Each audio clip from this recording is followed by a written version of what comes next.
고난주간 저녁기도에 오신 여러분 환영합니다. 이 시간에 다 같이 찬송가 144장 찬양하면서 우리 예배를 주님께 올려드리겠습니다.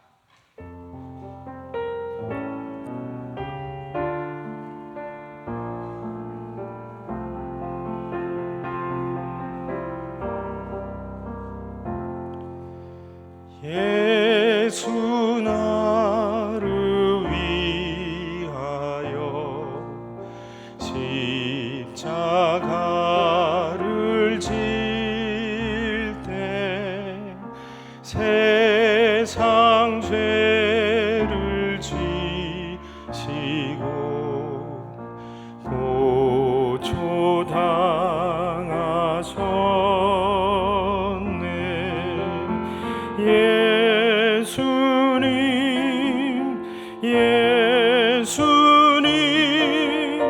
나의 죄 위하여 보배 피를 흘리니 죄인 받으소서.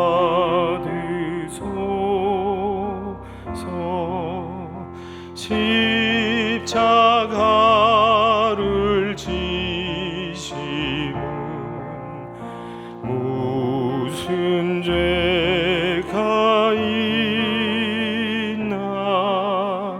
저 무지한 사람들 메시아 죽였네. 예수님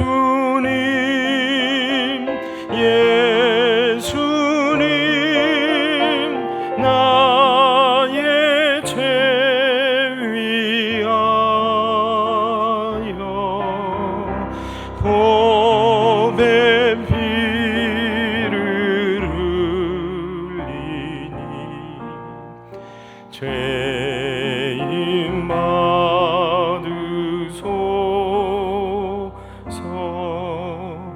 비와 같이 붉은 죄 없는 이가 없네. 십자가의 공로로 눈과 같이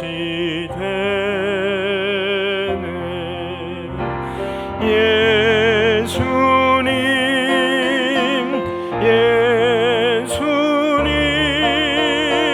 나의 죄 위하여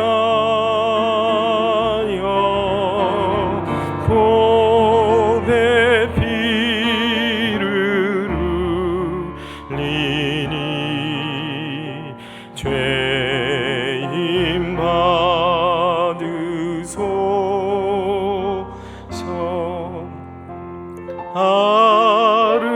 아름답다 예수여 나의 좋은 친구. 예수 공로 아니면 영원령 벌었네. 예수님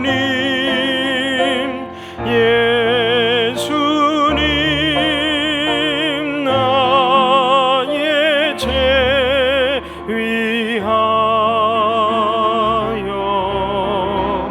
보배 피를 흘리니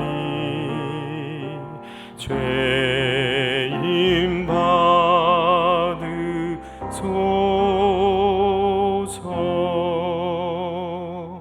아멘.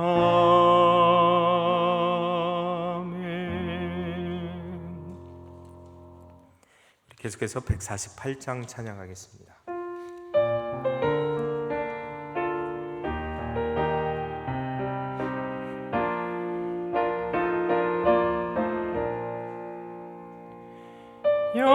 괴로움 주 예수의 십자가를 생각하면 세상 부귀 모든 영화 분토만도 못하도다. 오 갈보리 오 갈보리 주 예수 나를 위하여 십자가에 못 박히신 오 배로우신 나의 주 구주께서 죽으실 때 성전 위장 찢어지어 구원의 길 여심으로 천국 기쁨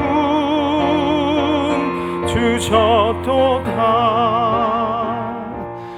오 갈보리 오 갈보리 주 예수 나를 위하여 십자가에 못 박히신 오 배로우신 나의 주 구주 예수 갈보리에 흘린 피와 물 가지고 나의 몸과 영혼까지 구속하여 주셨도다. 오 갈보리 오 갈보리 주 예수 나를 위하여 십자가에 못 박히신 오 배로우신 나의 주 구주 예수 나를 위해 십자가에 죽었으니 그 사랑에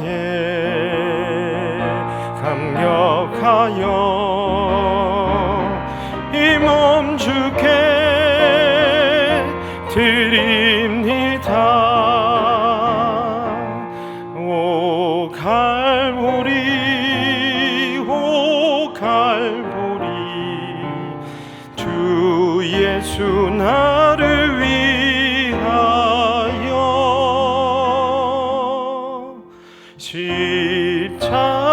십자가에 못 박히신 오 배로우신 나의 주. 계속해서 149장 찬양하겠습니다.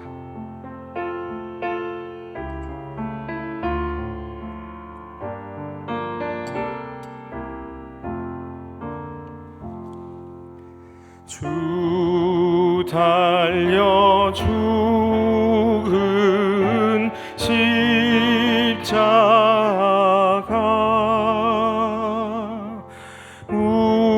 우리가 생각할 때에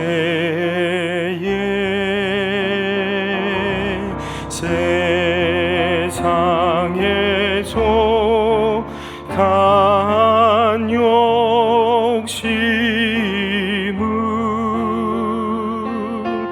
헛된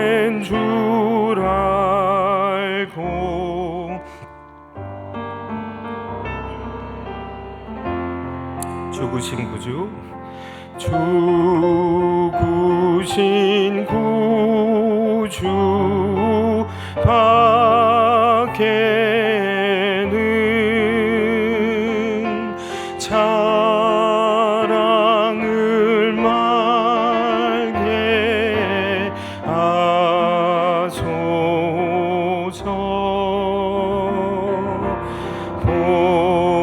보혈의 공로 힘입어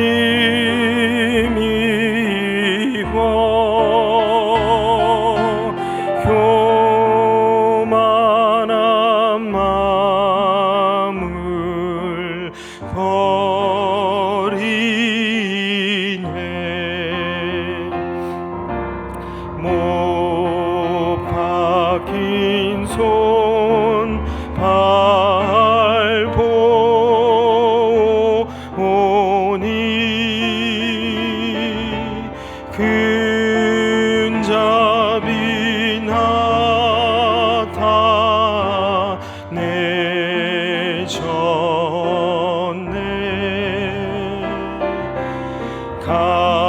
가시로 만든 멸류관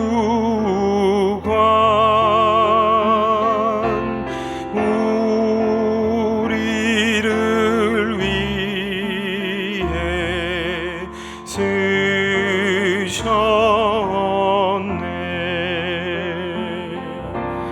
온 세상 만물 가져도 주내 못 다가겠네.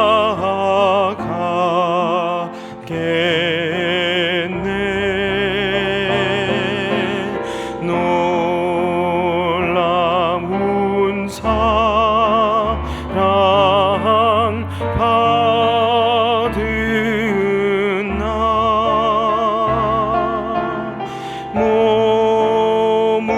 몸으로 제물 삼겠네.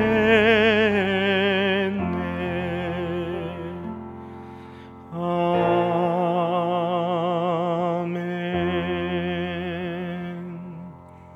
우리 시간 다 같이 묵도하심으로 예배 주님께 올려드리겠습니다. 우리 다 같이 기도하겠습니다.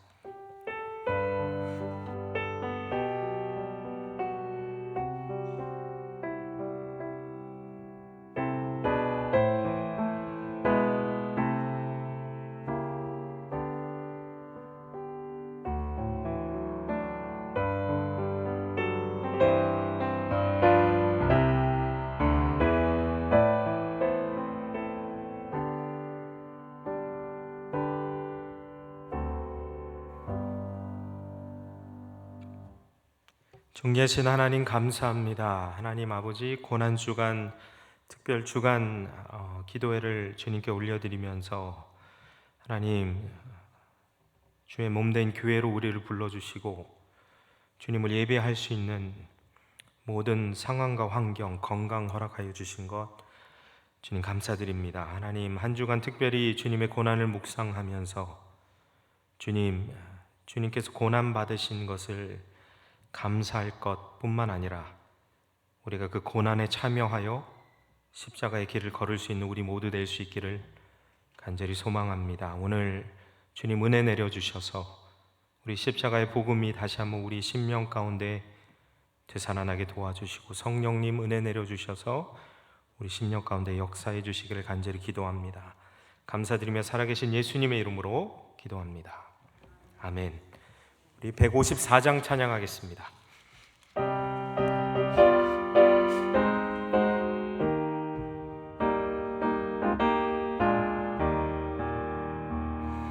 생명의 주여 멸류관 받으시옵소서. 날 위해 쓰신 가시관 나 기억합니다. 저 겟세마네 기도를 늘 기억하게 하시고 그 십자가의 은혜로 날 인도하소서. 누셨던 무덤 내게도 보이시옵소서.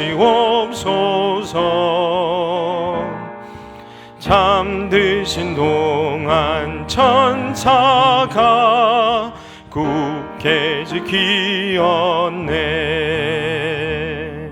저 겟세마네 기도를 늘 기억하게 하시고 그 십자가의 은혜로 날 인도하소서.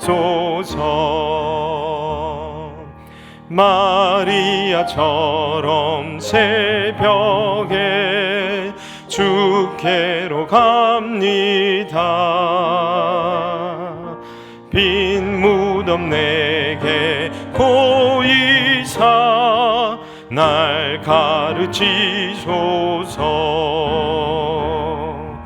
저 겟세마네 기도를 늘 기억하게 하시고 그 십자가의 은혜로 날 인도하소서.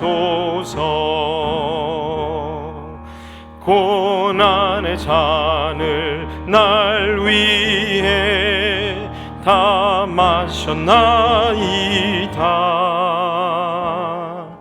나 항상 나의 십자가 감당케 하소서. 저 겟세마네 기도를 늘 기억하게 하시고 그 십자가의 은혜로 날 인도하소서. 아멘.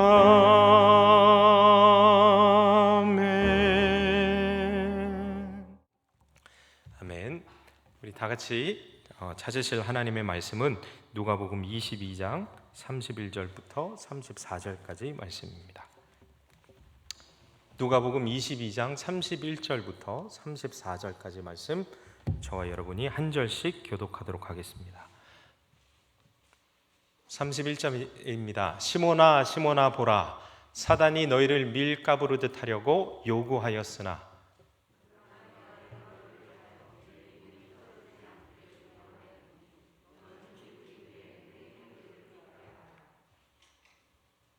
그가 말하되 주여 내가 주와 함께 오게도 죽는 데에도 가기를 각오하였나이다. 이르시되 베드로야 내가 내게 말하노니 오늘 닭 울기 전에 내가 3번 나를 모른다고 부인하리라 하시니라. 아멘. 이 시간에 찬양으로 주님께 영광 올리겠습니다.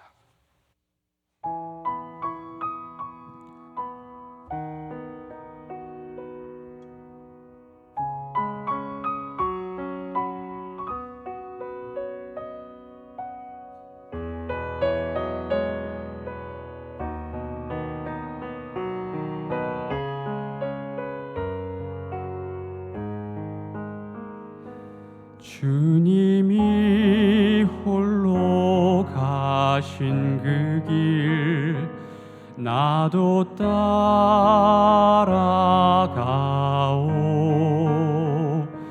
모든 물과 피를 흘리신 그 길을 나도 가오. 험한 산도 나는 괜찮소. 바다 끝이라도 나는 괜찮소. 죽어가는 저들을 위해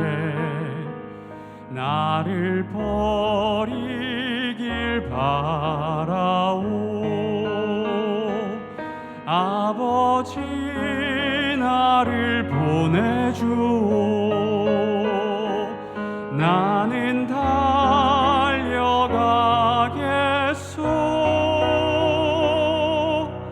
목숨도 아끼지 않겠소.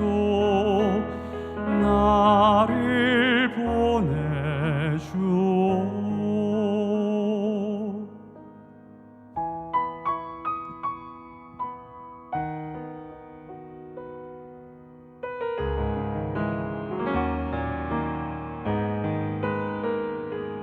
험한 산도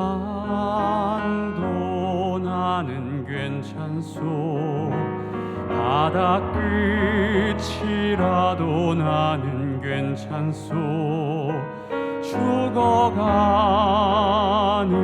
저들을 위해 나를 버리길 바라오.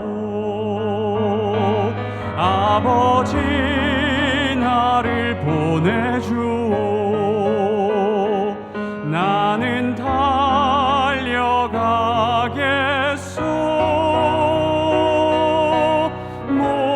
목숨도 아끼지 않겠소. 나를 보내주오. 세상이 나를 미워해도 나는 사랑하겠소.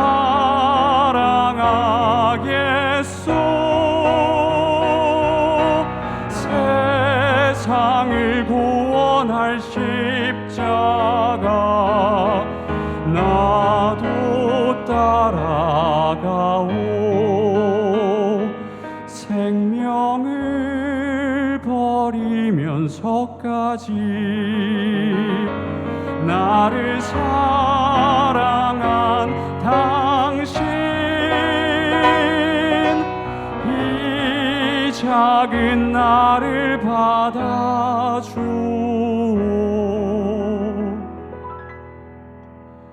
나도 사랑하오.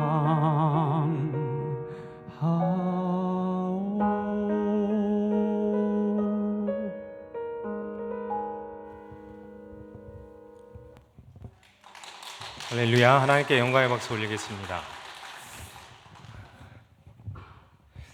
어떤 설교는 수년이 지나야 수년간 연단받고 하나님께 훈련받고 그리고 연구하고 공부해 할 수 있는 설교가 있는 것 같습니다. 어떤 설교는 수십 년이 지나야 겨우 할 수 있는 설교가 있고, 그리고 오늘 제가 준비한 설교는요, 사실은 제가 가장 하기 어려운 설교인 것 같습니다.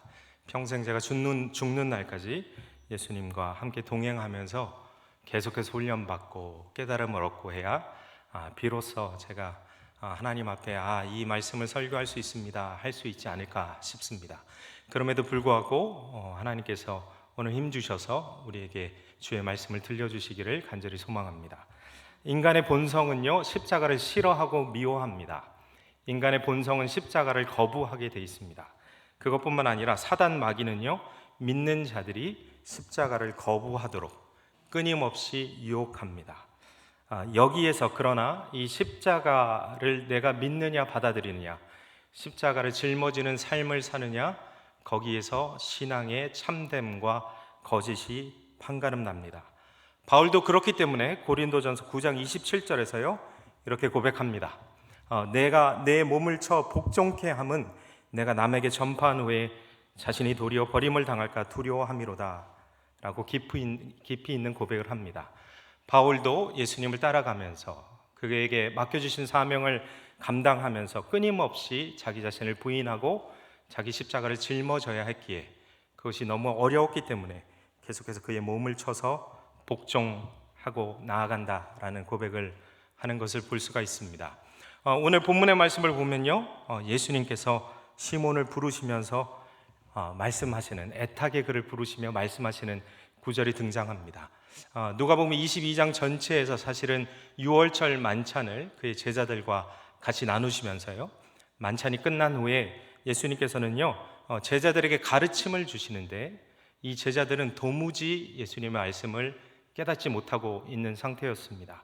개인적인 욕망과 이기적인 욕심을 품고 있었던 제자들은요, 예수님의 말씀을 이해하는 듯 했지만 실상은 전혀 이해하지 못하고 있었습니다. 그리고 우리가 성경을 계속 살펴보면요, 예수님이 죽임 당하시고 부활하셔서 다시 살아나사 그들 앞에 나타나셨음에도 불구하고 여전히 예수님의 가르침을 깨닫지 못합니다. 부활하셔서 승천하시기 전까지 40일간 예수님께서 특강을 해주시며 하나님의 나라에 대해서 선포하시는데 여전히 제자들은 그 십자가의 복음과 하나님의 나라에 대해서 깨닫지 못하는 것을 볼 수가 있습니다. 언제 그들이 깨닫게 되죠? 약속하신 성령이 임하시고 오순절 마가의 다락방에 성령의 사건이 있은 후부터 성령으로 말미암아 그들은 비로소 십자가의 복음을 깨닫게 되는 것을 볼 수가 있습니다. 오늘 31절의 말씀에서 이런 말씀이 나오고 있습니다. 예수님께서는 시몬을 부르십니다. 시몬아, 시몬아, 보아라 라고 부르십니다. 성경에 보면요, 예수님께서 어떤 지명이나 사람의 이름을 두 번 부르실 때는 안타까운 심정을 나타내 보이실 때에, 강조하고자 하는 말씀이 있으실 때에 두 번 반복하는 것을 볼 수가 있습니다. 우리가 알 수 있듯이 누가복음 13장에서 예수님께서 예루살렘을 바라보면서 예루살렘의 멸망을 바라보시며 예루살렘아, 예루살렘아 안타까워하시면서 예루살렘을 부르시는 장면을 기억하고 있습니다. 그것과 일맥상통하게 지금 본문에서 예수님께서는 시몬을 부르시면서 시몬이 넘어지고 있는 모습을 미리 바라보십니다. 사실 이 시몬이라는 호칭은요, 베드로가 예수님을 만나기 전에, 예수님을 알기 전에, 그래서 예수님의 제자가 되기 전에 불리던 호칭이었습니다. 예수님의 제자가 된 후로 베드로는 베드로라고 불림을 당했지 시몬이라고 부르지 않으셨습니다. 그러나 오늘 본문에서는요, 매우 특이하게 예수님께서는 베드로를 시몬아라고 부르고 계십니다. 앞서 이제 앞으로 진행될 시몬이 마치 예수님을 알지 못하던 때와 같이 회귀에서 돌아가는 그 모습을 암시하며 그의 예수님 만나기 전에 이름을 부르시는 것과 같은 장면이 펼쳐지고 있습니다. 예수님께서 말씀하시는데요, 시몬을 안타깝게 부르시면서 이런 말씀을 하십니다. 시몬아, 사단이 너를 밀가부르듯 하려고 요청하였다라고 말씀하고 있습니다. 사단 마귀가 예수님께 요청했는데 어떻게 하려고 요청했냐면요, 우리가 알고 있듯이 채를 가지고 채질해서 알곡과 쭉정이를 걸러내듯이 베드로를 채질하려고, 그리고 베드로뿐만 아니라 여기 나와 있듯이 너희를 베드로와 그 제자들을, 그 믿음을 흔들어서 그들이 시험에 들게 만들려고 예수님께 요구했다라는 구절이 등장합니다. 요구했다라는 단어를 살펴보니까요, 찾아서 요구하다라는 뜻을 가지고 있었습니다. 예수님을 찾아서 아주 강력하게 역사할 것에 대해서 지금 경고하고 있는 장면이 펼쳐지고 있는 것입니다. 그래서 그렇게 사단이 성도들을, 베드로를, 제자들을, 그들의 믿음을 보고 참소하려고, 그들을 고발하려고 지금 벼르고 있는 장면이 펼쳐지고 있는 것입니다. 그것에 대해서 약한 점을, 사단 마귀는 성도들의 약한 점을 공략하여서 우리 믿음을 시험 들게 만들려고 하는데, 그것에 대해서 지금 예수님께서 말씀하고 있는 것입니다. 이 말씀은요, 아모스서 9장 9절에 나와 있는 말씀을 우리에게 연상하게 만들어줍니다. 아모스 9장 9절에는 이렇게 나와 있습니다. 보라, 내가 명령하여 이스라엘 족속을 만국 중에서 채질하기를 채로 채질함 같이 하려니와 한 알갱이도 땅에 떨어지지 아니하리라 라는 구절입니다. 지금 베드로가 사단이 아주 작정하고 그를 시험에 들게 하려고 공격하려 하기에 예수님께서는 안타까워하시며 시몬을 부르고 있는 것입니다. 32절에 이런 말씀이 펼쳐집니다. 너무 감사하게도 그러나라는 단어로 시작합니다. 그러나 내가. 그래서 이제 헬라어 원문을 보면요, 내가라는 단어를 앞에 내세우면서 내가, 예수님께서, 그러나 내가 너를 위해서 기도해 줄 것이다 라는 말씀으로 32절을 시작하는 것을 볼 수가 있습니다. 사단 마귀가 아주 작정하고 나의 제자들의 믿음을 뒤흔들으려고 하지만 그러나 내가 너를 위해서 기도해 줄 것이다 라고 말씀하고 계십니다. 31절에서는요, 제자의 무리들 전체를 사단이 뒤흔들려고 하고 있다라고 말씀하셨지만 32절에서는요, 예수님께서 단수 단어 명사를 사용하시면서 너를 위해 내가 기도해 줄 것이다. 그래서 꼭 집어서 베드로를 위해서 기도해 주실 것에 대해서 말씀해 주고 있습니다. 어떻게 기도해 주시냐면요, 내 믿음이 떨어지지 않기를 위해서 내가 기도할 것이다 라고 설명해 주고 계십니다. 떨어진다라는 단어는요, 완전히 떨어져서 그 믿음을 잃게 된다라는 뜻을 포함하고 있는 것입니다.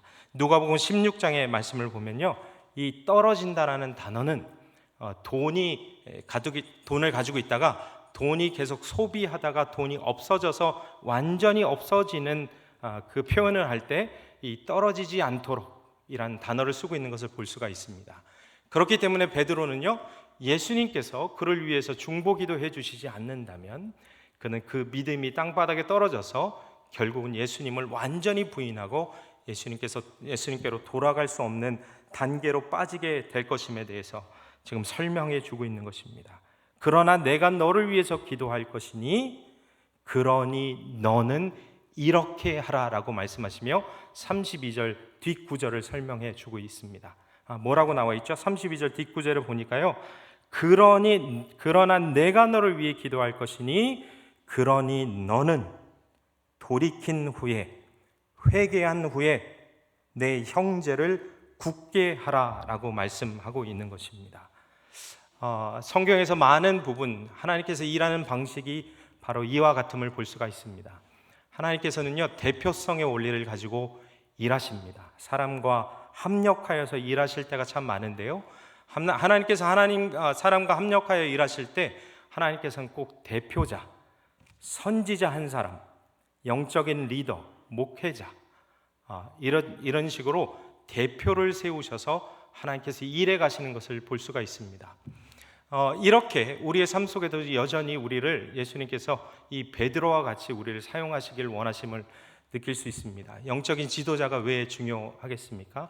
요즘 같은 시대에 모두가 평등을 외치고 목회자의 권위도 땅바닥에 떨어지고 있는 이 시대이지만 하나님께서는 일하실 때 영적인 권위를 중요하게 여기시면서요, 영적인 지도자를 통해서 일하시는 방법을 언제나 선택하십니다. 그렇기 때문에 영적인 지도자들은요, 영혼에 대한 책임이 굉장히 무지막지하게 큰 것을 볼 수가 있습니다. 또한 우리 개인적으로도 한번 생각해 보면 이런 적용을 해볼 수 있을 것 같습니다. 우리도 가정 안에서, 우리가 속한 사회 안에서 하나님이 세우신 리더이라는 뜻입니다. 우리는 하나님께서 우리가 시험에 빠지지 않도록 우리를 위해 기도해 주시고, 우리가 넘어지고 믿음이 흔들릴 때마다 우리를 세워주시고 영원히 나락으로 떨어지지 않도록 도와주시는 분이신데, 그 은혜를 얻은 자들이요, 단순히 하나님께 감사하면서 하나님, 내 삶에 은혜를 베푸셔서 감사합니다, 내 삶에 복을 베풀어 주셔서 감사합니다 하고 감사하고 예배드리고 은혜만 감사하고 찬양할 것으로 끝날 것이 아니라 그 받은 은혜를 가지고 나와 동일한 상처와 아픔을 겪고 있는 사람들, 나와 같이 믿음이 흔들렸던 사람들, 그 사람들을 세우라고 우리에게 항상 명령하시고 말씀해 주시는 것을 볼 수 있습니다.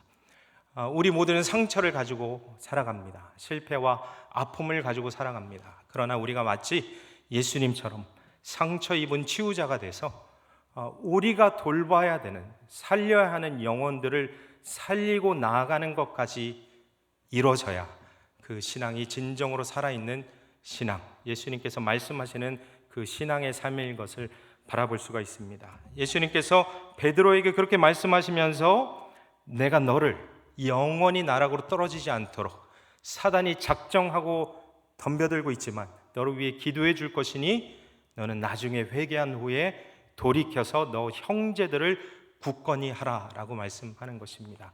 성경에서는 이 사단의 공격이 만만치 않음에 대해서 말씀해 주고 있습니다.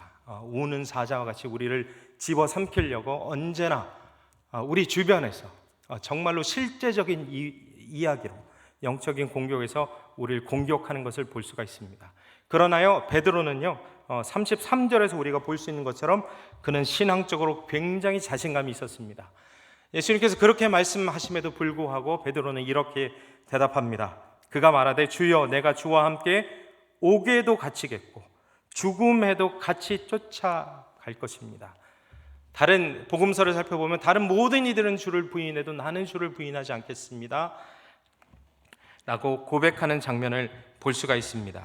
그러나 어떻습니까? 베드로는요 이제 나중에 사단 마귀의 영적인 공격에서 완전하게 무너지고 그는 완전하게 예수님을 부인하여서 그의 신앙이 알곡과 쭉정이가 바람에 날려서 쓸모없는 곡식 마냥 바람에 흔들려서 떨어져 사방에 퍼지는 것처럼 베드로는 자기 자신의 신앙에 자신감이 있었고 열정도 있었지만 그의 신앙은 영적인 전쟁에서 처참히 패배하는 것을 볼 수가 있습니다. 이와 같처럼 영적 전투에서 우리가 승리할 수 있는 비결은요 지혜와 내 의지, 내 힘에 있지 않습니다. 내가 신앙생활 수십 년간 해왔던 그 노하우 가지고 우리가 영적인 전쟁에서 이길 수가 있는 것이 아닙니다. 하나님의 능력이, 그분의 기도가, 성령께서 탄식하시는 그 기도가 없이는요 우리는 이 전쟁에서, 전투에서 이길 수가 없는 것입니다. 베드로는 그렇게 자신했지만요 34절의 말씀을 보니까 3번이나 부인하는 것을 우리가 잘 알고 있습니다. 22장 뒤편의 말씀을 보면요 그 사건이 좀 더 구체적으로 기록되어 있습니다. 베드로가 3번 부인했다라는 것을 성경이 기록하고 있는데 그렇게 기록하는 이유가 있습니다. 베드로의 부인은요 성경에서 3이라는 숫자는 여러분 들어보셨겠지만 완전수를 의미합니다. 그렇기 때문에 베드로는요 어떤 실수나 과오로 순간적으로 그냥 내가 실수해서 예수님을 부인한 것이 아니었습니다. 그의 의지를 가지고 완전하게 철저하게 주님을 전혀 알지 못한다라고 3번이나 부인했다라는 것을 나타내주기 위해서 지금 성경은 3번 부인했다라는 표현을 쓰고 있습니다. 얼마나 큰 대조를 보이는 말씀입니까? 신앙적으로 그렇게 자신했던 베드로였는데 철저하게 실수가 아니었고요 본인의 의지를 가지고 예수님 믿겠습니다, 따라가겠습니다 했는데 자신의 의지를 다해서 철저하게 부인하는 영적인 싸움에서 그렇게 넘어지는 사건이 지금 우리에게 펼쳐져 있는 것입니다. 사랑하는 성도 여러분, 베드로가 사단 마귀의 공격을 받았다는 기록은요 오늘 본문인 누가복음 22장에만 있는 것이 아닙니다. 우리가 잘 알고 있듯이 마태복음 16장 21절부터 펼쳐지는 말씀에도 베드로와 연관해서 사단의 공격을 받고 있다라는 예수님의 진단이 나옵니다. 마태복음 16장 21절 말씀입니다. 예수님께서 이렇게 말씀하십니다. 제자들에게요 식사를 같이 나누시면서 처음으로 자기가 고난을 받고 십자가를 짊어지고 죽임당했다가 3일 만에 부활할 것에 대해서 처음으로 제자들에게 말씀하시는 장면이 나옵니다. 십자가가 언급되자 베드로가 이런 반응을 보입니다. 22절입니다.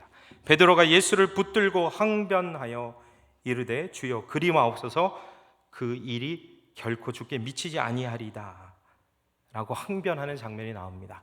한글 성경으로 보면요 이 뜻이 여러분 얼마나 와닿으시는지 잘 모르겠습니다. 지금 베드로가 예수님을 붙잡고 부모가 어린 자식을 혼내듯이 꾸짖어서 혼내고 있는 장면입니다. 예수님 절대로 십자가가 예수님께 이루어지지 못할 것입니다. 그러시면 안 됩니다 라고 지금 항변하고 꾸짖고 있는 장면이 펼쳐지고 있는 것입니다. 그럴 때 23절에 예수님께서 이렇게 베드로에게 대답하십니다. 예수께서 돌이키시며 베드로에게 이르시되 사단아 내 뒤로 물러가라 너는 나를 넘어지게 하는 자로다. 내가 하나님의 일을 생각하지 않고 도리어 사람의 일을 생각하는도다 하시고 라고 말씀하십니다. 말씀은 그렇습니다. 제가 서두에서 말씀드린 것처럼 사단 마귀는요 십자가를 믿는 자들에게 십자가를 거부하게 만듭니다. 우리의 신앙생활은요 십자가를 짊어지는 삶이 없이도 예수님이 걸어가셨던 그 십자가의 삶에 그런 어떤 시련이 없이도 충분히 가능하다라고 자꾸 우리를 유혹합니다. 베드로의 삶이 어땠습니까? 베드로는요, 예수님께서 무리를 걸으라 하셨을 때 그는 잠시이지만 무리를 걸었던 신앙을 가졌던 사람이었습니다. 예수님을 얼마나 의지했든지요, 인간의 신분으로 무리를 잠시나마 걸을 수 있었던 것은 그의 신앙의 열정에 우리는 어느 정도 칭찬을 해줄 수 있는 모습입니다. 그런 베드로였습니다. 베드로는 또 신앙 고백 어떻게 했습니까? 주는 살아계신 그리스도시요 하나님의 그리스도시 살아계신 하나님의 아들이다라고 고백을 합니다. 이 고백이 얼마나 놀라운 고백이었는지요, 천상의 진리를 깨달았던 베드로에게 예수님은 엄청난 칭찬을 해주시는 것을 볼 수가 있습니다.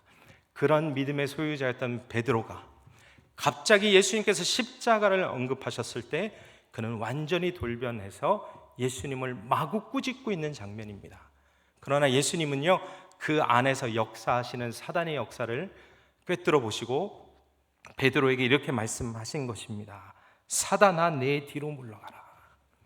너는 나를 넘어지게 하는 자로다. 너는 하나님의 일을 생각하지 않고 사람의 일을 생각하는구나. 성도 여러분, 그렇습니다. 십자가를 짊어지는 삶, 어떤 설교자들은 그렇게 설교하곤 합니다. 예수님께서 십자가를 짊어지셨으니 우리가 더 이상 짊어질 십자가는 없다. 모든 것을 다 해결하셨다. 그러나 예수님께서 분명히 우리에게 말씀하셨습니다. 누구든지 나를 따르려거든 자기를 부인하고 매일같이 자기를 부인하고 자기 십자가를 지고 나를 따라야 할 것이다 라고 말씀하십니다. 십자가, 우리 고난주간을 보내고 있습니다.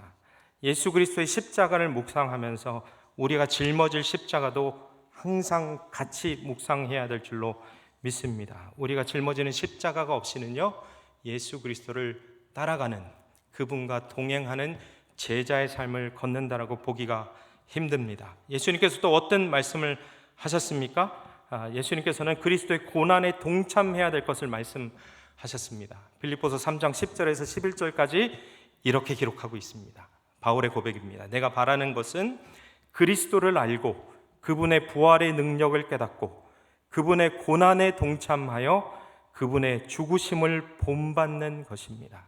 그리하여 나는 어떻게 해서든지 죽은 사람들 가운데서 살아나는 부활에 이르고 싶습니다 라고 고백합니다. 성도 여러분, 우리가 신앙생활하면서 예수 그리스도의 십자가를 묵상하는 고난주간을 보내고 있으면서 우리가 짊어져야 되는, 예수 그리스도가 짊어지셨던 그 고난에 동참할 것이 혹시 없다라고 생각하시는지 모르겠습니다. 예수님께서는요, 우리가 그 고난에 동참하라고 말씀하십니다. 이 세상을 살아가면서 오늘 본문의 바로 앞에 있는 말씀을 보면요, 예수님께서 제자들의 가르침을 잡고 전수해 주시는데 제자들의 질문은 한결같이 동일했습니다. 어떤 질문이었냐면요, 누가복음 22장 24절에 누가 우리 중에 가장 큰 자입니까?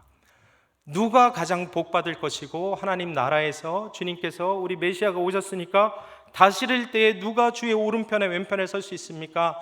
라는 것이 초미의 관심사였습니다. 그런데 예수님께서 뭐라고 대답하시냐면요, 이 세상 사람들은 높아지길 소망하지만 너희들은 나와 같이 섬기는 자가 되어야 된다, 낮아지는 자가 되어야 된다, 그들이 하나님의 나라에서 큰 자이다 라고 말씀하십니다. 이 땅에서 예수님께서는 동일하게 계속해서 내가 걸었던 길을 따라오는 자들이 나의 제자이요 그것이 제자의 삶이다라고 반복해서 강조해 주십니다. 그 말은 주의 십자가를 나도 짊어지고 나도 그분이 당하셨던 고난에 동참하는 것을 의미하며 그 고난과 십자가와 그 십자가 안에서 내가 부인되어지고 내 의가 죽어지는 것을 통해서 나도 부활에 동참할 수 있는 것이라고 말씀하고 있는 것입니다. 어느 순간부터 교회들은 이 제자도가 없어졌습니다. 우리 짊어질 고난도 십자가도 없다라고 생각하고 오로지 쉬운 길만 선택하려고 하고 있습니다. 베드로전서 4장 13절에서 14절에 베드로는 또한 이렇게 고백합니다. 이 시험을 다 통과하고 예수님의 예언대로 그 통과하고 나중에 회개합니다. 오늘 본문의 말씀 보니까 34절에 회개한 후에 이제 변화될 베드로의 모습에 대해서 또 언급하는 부분이 좀 등장하는데요. 베드로전서 4장을 한번 살펴보면요, 이런 기록이 있습니다. 그리스도의 고난에 참여하게 됨을 기뻐하시기 바랍니다. 쉬운 성경입니다. 그리스도께서 영광 중에 다시 오실 그날에 여러분은 기뻐하고 즐거워할 것입니다. 그리스도의 이름 때문에 모욕을 받는다면 그것은 도리어 복입니다. 이는 영광의 영이신 하나님의 성령이 여러분과 함께 계시다는 표시이기 때문입니다 라고 말하고 있습니다. 그리스도의 고난에 동참함을 기뻐해라. 왜 그러냐면 나중에 예수님께서 오실 때에 너희들이 그 고난, 이 땅에서 당하고 있는 고난으로 말미암아 하늘에서, 천상에서 너희들의 영광이 클 것이다. 그렇기 때문에 기뻐해라. 예수님의 이름 때문에 모욕을 받는다면 도리어 그것이 복이다라고 말씀하고 있는 것입니다. 예수님께서 걸어가셨던 그 길은요, 거절과 멸시의 길이었습니다. 그래서 베드로와 같은 제자들이 걸었던 길도요, 마찬가지로 오순절 성령 사건 후로 베드로는요, 이때 당시에 옥에 갇히지 못했고 예수님과 함께 죽임당하지 못했지만 성령이 임하시고 참 신앙이 깨달아지고 성령의 놀라운 은혜와 십자가의 복음이 그 속에 내면에 임하게 되니까요, 어떤 일이 벌어졌습니까? 여기에서 말한 대로 그는 옥에 갇히게 됐고 예수님과 함께, 예수님과 같이 정자세로 십자가에 못 박혀 죽는 것이 부끄러워서 거꾸로 틀어져서 십자가에 못 박혀 죽임 당하는 그 일을 감당하게 되는 것입니다. 그렇기 때문에 제자들의 삶은, 예수님을 본받고자 하는 자들의 삶은요, 이 땅에서 꽃길이 아니라 십자가의 길입니다. 어떤 저명한 주석가가 이렇게 설명한 글을 읽었습니다. 이렇게 말합니다. 세상이 주는 안전함을 의지하고 안락함에 취해 있다면 당신은 뭔가 속고 있는 것이다 라는 주석이었습니다. 인간은 본능적으로 십자가를 거부합니다. 그러나 신앙의 참됨과 거짓 때문요, 그 십자가에서 판가름 납니다. 우리는 혹시 십자가를 거부하고 있지 않습니까? 십자가에서 참신앙이 판가름 납니다. 매트 챈들러라는 사람은 이렇게 말했습니다. 오늘날 시대에 우상, 믿는 자들이 신으로 삼고 있는 것이 있다면 그것은 컴포트이다. 그것은 안위함이고 안락함이고 편함이다 라고 말합니다. 그래서 고난이라는 것은 해결해야 되는 어떤 문제로 자꾸 인식한다. 그러나 고난이라는 것은 하나님으로부터 온 섭리임에도 불구하고 말이다 라고 얘기합니다. 혹시나 우리는 이 복음을 잘못 이해해서 십자가의 길은 걸어가지도 않고 내 십자가는 짊어지지도 않고 내가 누릴 거 다 누리고 잘 먹고 잘 살면서 자기는 부인하지도 않고 그리고 고난에 동참하는 것도 없이 모든 것을 다 누리며 하나님께 감사하고 예배드리며 살고 계시지 않습니까? 그것은 십자가의 길이 아닐 것입니다. 예수님과의 사귐 그 자체가 행복이 아니라 예수님을 행복을 얻기 위한 수단으로 우리가 여기고 있다면 십자가는 우리는 거부하고 싶은, 끝까지 거부하고 싶은 대상밖에 되지 않을 것입니다. 누가복음 22장에서는 전반적으로 예수님께서 그런 설명을 하고 계신 것입니다. 우리의 높아짐은 지금이 아니다. 제자들아, 누가 큰 자인 것을 왜 물어보느냐? 우리의 높아짐은 지금이 아니다.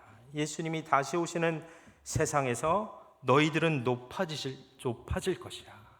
지금은 예수님과 함께 시험을 견뎌야 하고 장차 올 영광에 대한 소망은 현재의 시험을 이기게 하는 것이지 이 땅 가운데서 다 누리려고 하지 말아라 말씀하고 있습니다. 누가복음 22장 28절에서 30절에서 그래서 예수님께서는요, 제자들이 가지고 있던 그 기대와 열망의 용어를 사용하셔서 앞으로 임하게 될 놀라운 영적인 축복이 무엇인지 알게 하시고 그들의 기대와 열망은 이 세상 나라가 아니라 하나님 나라에서 이루어질 것을 분명히 말씀하셨습니다. 바로 예수님께서는요, 이런 말씀을 하신 겁니다. 예수님께서도 그 아버지의 뜻을 따라 낮아지심으로 자신을 부인하고 십자가를 지심으로 하나님께서 이후에 그를 높이신 것처럼, 모든 이름 위에 뛰어난 이름을 주시고 모든 권세를 주신 것처럼, 이렇듯 예수님께서는요, 그를 따르는 제자들에게, 우리 모두에게 그와 같은 길을 걸을 것을, 이 땅 가운데서 겸손하게 낮아지고 섬기어 주님의 사역에 동참할 것을 말씀하고 계십니다. 그럴 때에, 때가 되면 천상에서 너희들을 높일 것이다, 상 주실 것이다, 너희를 다스리는 권세 가운데 동참시킬 것이다 말씀해 주고 있는 것입니다. 말씀의 결론을 맺겠습니다.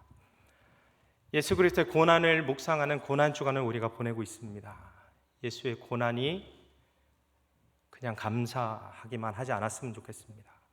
그 고난에 우리도 동참해서, 예수님께서 우리를 살려주셨으면 살려주신 이유는 그 우리에게 주신 생명을 가지고 주변에 있는 생명들을 살리라고, 그리고 생명을 살리기 위해서 우리가 짊어져야 되는 어려움들을 감수하라고, 생명을 살리기 위해서 필요하다면 고난의 길을 걸으라고, 자기 자신을 부인하고 자기 십자가를 짊어지고 나를 따르라고, 그런 자들만 내가 높일 것이다 말씀해 주고 있는 것입니다.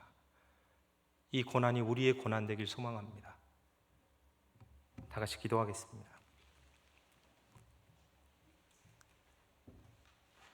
고마우신 예수님 감사합니다.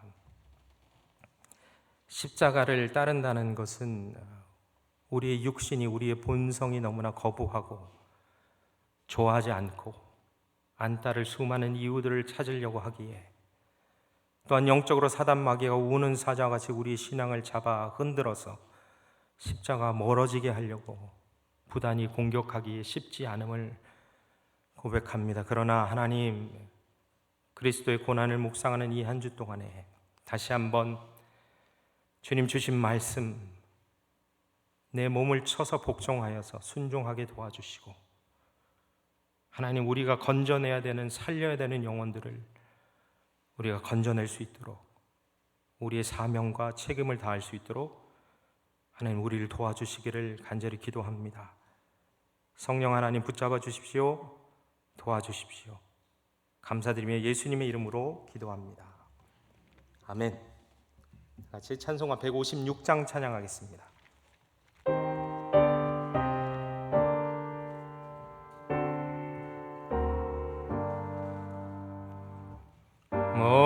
머리에 가시간 붉은 피 흐르는 주님의 얼굴을 우러러보라. 나의 죄 사신 그 얼굴 보고서 참 사랑을 알았네.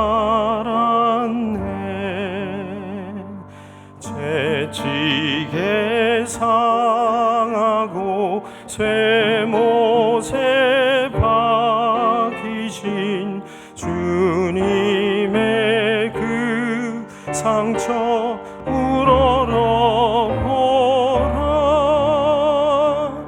내 대신 당하신 그 상처 보고서 참 사랑을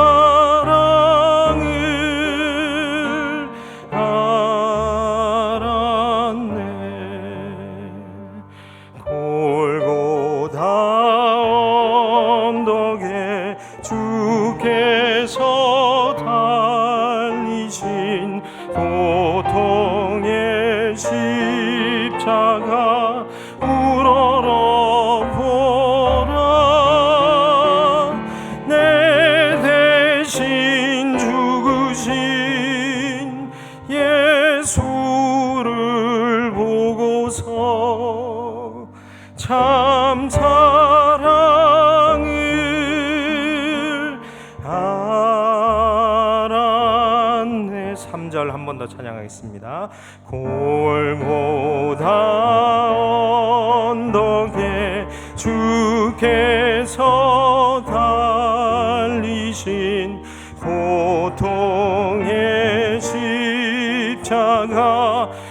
우러러보라. 내 대신 죽으신 예수를 보고서 참 사랑을 알았네.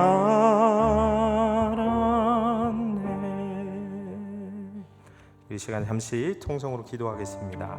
우리 개인을 위해서 또 말씀을 생각하시면서 통성으로 기도하고요. 제가 축도로 기도하고 예배를 마친 후에 개인적으로 또 기도하시는 시간 갖도록 하겠습니다. 이 시간 함께 합심하여 기도합니다. 하나님 감사합니다. 주님의 은혜와 그 사랑, 하나님 우리가 받아 누릴 것만 아니라 하나님 권리만 주장할 것이 아니라 하나님 우리가 맡겨주는 의무와 책무를 다하여 주님의 말씀에, 주님의 지상 명령에, 성지에, 유언에, 대계명에 하나님 순종하는 우리 되게 하나님 인도하여 주시옵소서. 하나님 아버지, 우리 십자가 짊어지기 싫고 십자가를 부인하고 싶고 하나님 아버지, 우리에게 필요한 말씀만 골라서 하나님 우리가 듣고 싶은 심령들이 있습니다.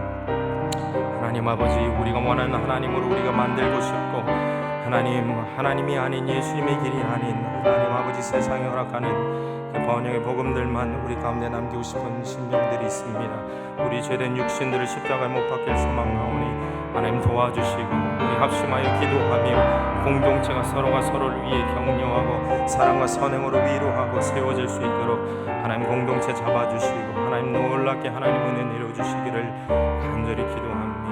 하나님 감사합니다. 주님 도와주십시오.